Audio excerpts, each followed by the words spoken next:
my grandmother had to make that phone call and tell my brother Warren, you better bring your tail out that house because the house is surrounded.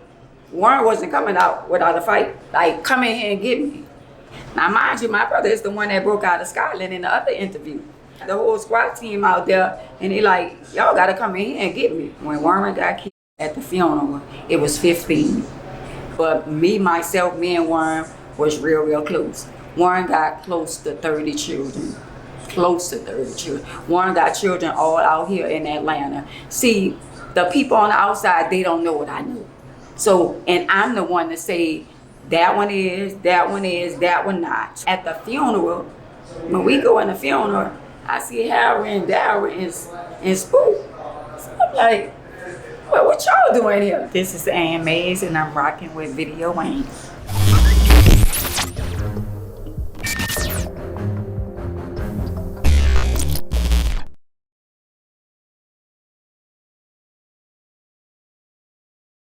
Can we talk about how that came about? You guys just had a reunion recently. Yeah, well, my grandmother is an Adams, and my grandmother and them, the Adams, we have a good side of the family, and we have a bad side of the family. When I was coming up, we had nothing but police on the good side. My grandmother had 13 siblings, right? So at the family reunion, all you see is police and, and that's the good side. So my grandmother, by her being Poisson Blanc, she started messing with the dark shade men. I must say, the black men. You know what I'm saying? So she brought the hood in it.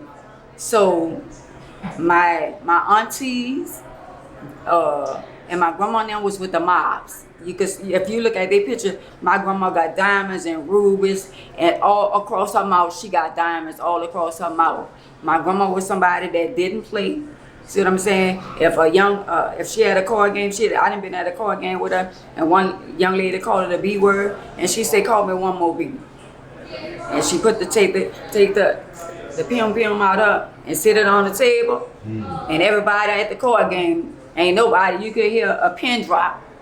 And when they was telling the story about my grandma, which I know how my grandma is, and I was like, well, that's where I get it from. You know what I'm saying? It's a generational thing. But the police and all that, his mama, which is my auntie, that back in the days, they was doing their little thing or whatever, you know what I'm saying? And my cousin, which was a lieutenant, which is my brother Warren, and Warren was out there living his life. Warren was the man in the 70s and the 80s. Warren was that man. My cousin came to arrest my brother. And when my cousin came to arrest his little cousin, the SWAT team, the FBI's and all that surrounded the house. And that's my grandma and nephew that's about to arrest her grandson. So that's basically one side of the family had to come arrest. Yeah. So my grandmother had to make that phone call and tell my brother Warren, you better bring your tail out that house because the house is surrounded. Warren wasn't coming out without a fight. Before the phone call from your grandmother, what was he thinking about doing? He wasn't coming out with it. Like, come in here and get me. Now, mind you, my brother is the one that broke out of Scotland in the other interview. So my cousin outside, the whole squad team out there, and he like, y'all gotta come in here and get me. And by that being my grandma's nephew, my grandma made the phone call to her grandson and said, boy, if you don't bring your tail, she said it worse than that, but I'm just being respectful. If you don't bring your tail outside, and then he went outside. And then my cousin, which is the sergeant, now mind you, we got a couple of them that's on the force. We got some of them still on the force now. He was going to arrest his mom. He said, I don't care who it is. And he stood on business. And at one time, they didn't even talk to us. It was like, we see y'all, but we not jeopardizing our job. You know what I'm saying? Like, them over there, that's the bad side. We ain't affiliating with them. They'll see us, and they'll look at us. You wouldn't even think that was our cousins. But I thank God now that things have changed, because the funeral that my cousin just passed away a couple of days ago, and I saw it on Facebook. And I don't know why a lot of families, when the one who got the power in the family, once that person passed away, everybody just fall off.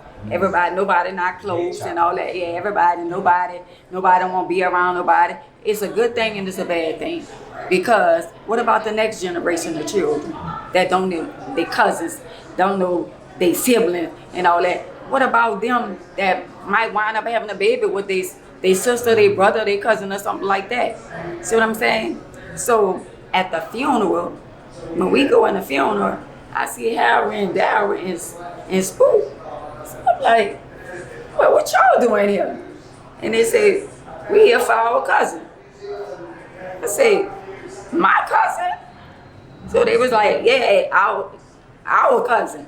So if that's their cousin, that's my cousin. In all these years, and then Spook, he the pallbearer. Like, well, and all us there. And they were like, come on, let's take a picture. So they're overwhelmed with being around me, and people overwhelmed with being around them. I'm like, we really can. Yeah. And we didn't even know this. Who is Harry Darold? You had to explain him to the world. Who are they? But everybody call him twin.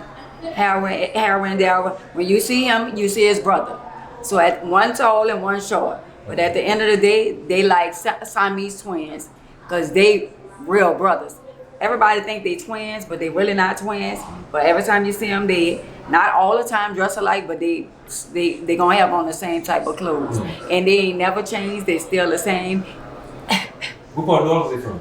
They from, I think Harry and Darold gotta be from the 7th Ward. So, you mentioned another name. You mentioned Spook. Who is Spook for people who don't know? Spook, I found out he is kin to me, but everybody say he a legend out the East, and I never even know this was my cousin. I never even know that. So, and I got much love for them, because at the end of the day, no matter where they see me at, they never change. They always the same. Was another thing that we didn't cover last time that you mentioned that really stood out and really got my attention. You said, how many children did Warren have?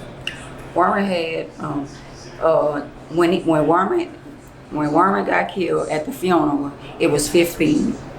But me and Warren was real close. Warren got close to 30 children. Close to 30 children. Warren got children all out here in Atlanta. See, the people on the outside, they don't know what I know. So, and I'm the one to say, that one is, that one not. Because we have very strong genes. See this little face of mine?